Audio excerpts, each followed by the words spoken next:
नमस्ते दोस्तों, स्वागत है आपका हमारी चैनल फिनोमेंट पे। जो लोग म्यूचुअल फ़ंड में इन्वेस्ट करना चाहते हैं उनके लिए, या तो जिन्होंने म्यूचुअल फ़ंड में इन्वेस्ट किया है उनके लिए कुछ बारीकी बातें जो मैं आपको इस वीडियो में बताने वाला हूं। तो बिना किसी देरी के हम जो छोटे छोटे 7 पॉइंट्स हैं जो आपको कंसीडर करने चाहिए जब आप म्यूचुअल फ़ंड में इन्वेस्ट करते हैं तब। तो आइए हम शुरू करते हैं 7 पॉइंट जो आपको ध्यान में रखने चाहिए म्यूचुअल फ़ंड में इन्वेस्ट करते समय। तो पहला पॉइंट है एक्सपेंस रेशियो। म्यूचुअल फ़ंड कंपनियां जो असेट मैनेजमेंट कंपनीज़ होती है वो अपने routine day to day expenses होती है, वो जाहिर सी बात है उनको भी इनकर करना पड़ता है। जैसे सैलरीज़ होती है स्टाफ को देने के लिए, कमीशंस होता है इंटरमीडियरीज़ को देने, इनका रेंट का bill, electricity bill, telephone etcetera जो खर्चे हैं वो सब कहाँ से रिकवर करती है। तो वो ऑफ कोर्स इन्वेस्टर जो होता है म्यूचुअल फंड में इन्वेस्ट करता है उनके पास से रिकवर होता है, जो नॉर्मली 1% से 2% के बीच में होता है, जो डायरेक्टली हमसे कलेक्ट नहीं किया जाता है। बट जो हम इन्वेस्टमेंट करते हैं म्यूचुअल फंड में, जो यूनिट्स होते हैं म्यूचुअल फंड में, उसमें से डिडक्ट होके एडजस्ट होके आता है, तो वो हिसाब से एनएवी का प्राइस एडजस्ट होके हमको मिलता है, जो normally stamp duty, brokerage, STT जो आप स्टॉक्स में पे करते हैं उससे काफ़ी कम होता है।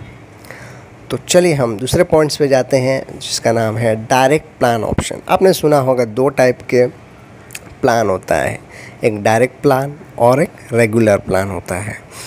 डायरेक्ट प्लान में एक्सपेंस रेशियो बहुत ही कम होता है कंपेयर टू रेगुलर प्लान, जो अराउंड आपको 0.5% से सेविंग करता है। तो अगर जो आप डायरेक्टली म्यूचुअल फंड कंपनी या तो असेट मैनेजमेंट कंपनी बोल दीजिए उसमें इन्वेस्ट करते हैं तो आपको 0.5% की सेविंग हो जाएगी। 3rd% है एग्जिट लोड। नॉर्मली आप 2 टाइप में इन्वेस्टमेंट करते हैं, एक ELSS टैक्स सेवर स्कीम होती है और एक नॉन टैक्स सेवर स्कीम होती है। तो टैक्स सेवर स्कीम को तो आप विड्रॉ कर ही नहीं सकते बिफोर 3 इयर्स।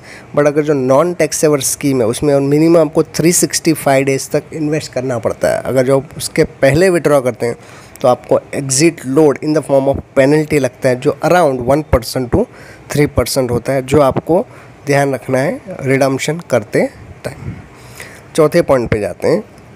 गेन्स और प्रॉफिट जो रहता है म्यूचुअल फंड का जब आप बेचते हैं, रिडम करते हैं, वो टैक्सेबल होता है। जो डिविडेंड मिलता है उसका टैक्स कंपनी पे करती है, तो डिविडेंड टैक्स के रूप में होता है, जो आपको डिविडेंड में से माइनस होके मिलता है। दूसरा टैक्स होता है लॉन्ग टर्म टैक्स, जो आप 1 लाख के ऊपर अगर जो आपको प्रॉफिट या गेन होता है म्यूचुअल फंड रिडम्पशन से तो आपको उस पर पे करना पड़ता है। और शॉर्ट टर्म होता है जिसका रेट अराउंड 10% टू मैक्सिमम 30% तक आपको पे करना पड़ता है। तो ये इंपॉर्टेंट बात है जो आपको ध्यान रखनी चाहिए जब आप रिडीम करते हैं म्यूचुअल फंड्स। 5वें पॉइंट पे जाते हैं जो है lock in period. Mutual fund में एक कॉन्सेप्ट है लॉक इन पीरियड, जो नॉर्मली ELSS स्कीम में अप्लाई होता है, जो मिनिमम 3 इयर्स का होता है। एक ख़ास आप ध्यान रखिए, आपको कितनी भी इमरजेंसीज आ सकती है, अगर जो आपने एक बार ELSS स्कीम में डाल दिया है पैसा तो आप 3 इयर्स के पहले कभी भी विड्रॉ नहीं कर सकते। हावेवर पर आप अगर जो नॉन टैक्स सेवर स्कीम में करते हैं तो आपको 365 डेज़ का लॉक इन पीरियड तो बोल नहीं सकते, बट अगर जो आप विड्रॉ करते हैं तो आपको अभी अपने डिस्कस के एग्जिट लोड लग सकता है। हालांकि आप इमरजेंसीज आपको रिक्वायरमेंट आती है तो आप फंड विड्रॉ कर सकते हैं। 6वां पॉइंट है डेट फंड्स।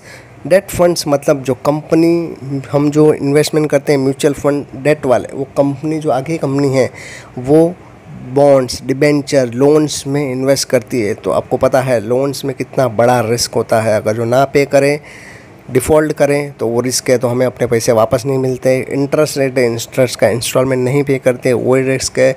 इन्फ्लेशन रिस्क है, इन्फ्लेशन बढ़ जाएगा तो हमको ज़्यादा इंटरेस्ट पे करना पड़ेगा, ज़्यादा प्रिंसिपल पेमेंट होता है, तो वो रिस्क है। अभी हमने रिसेंटली एग्जांपल देखा है फ्रैंकलिन टेम्पल्टन का।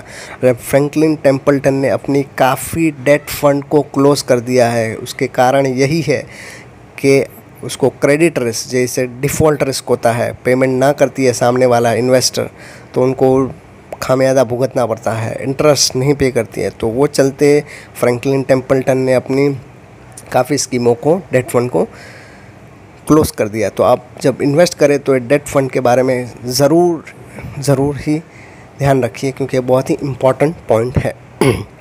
और आखिरी पॉइंट है वो है ब्लू चिप फंड्स, जो आपने सुना होगा, जो लार्ज कैप के नाम पे बहुत ही चर्चित हैं। कई लोग कहते हैं लार्ज कैप फंड में नुकसान नहीं होते हैं, बट जब आपने रिसेशन देखा होगा 2008 का और अभी का कोविड-19 का 2020 में जो रिसेशन आया है, वो केस में ब्लू चिप फंड्स ने भी अपना आपा खो के 50 से 60% में गिरावट दिखाई है। तो ऐसा नहीं है ब्लू चिप फंड नहीं गिर सकते, हालांकि वो कंपैरेटिवली स्मॉल कैप और मिड कैप से कम गिरते, but for the better investment आप ब्लू चिप फंड ही वाया SIP और लमसम इन्वेस्ट करते हैं। तो मैं आशा करता हूँ आपको मेरी वीडियो पसंद आई होगी।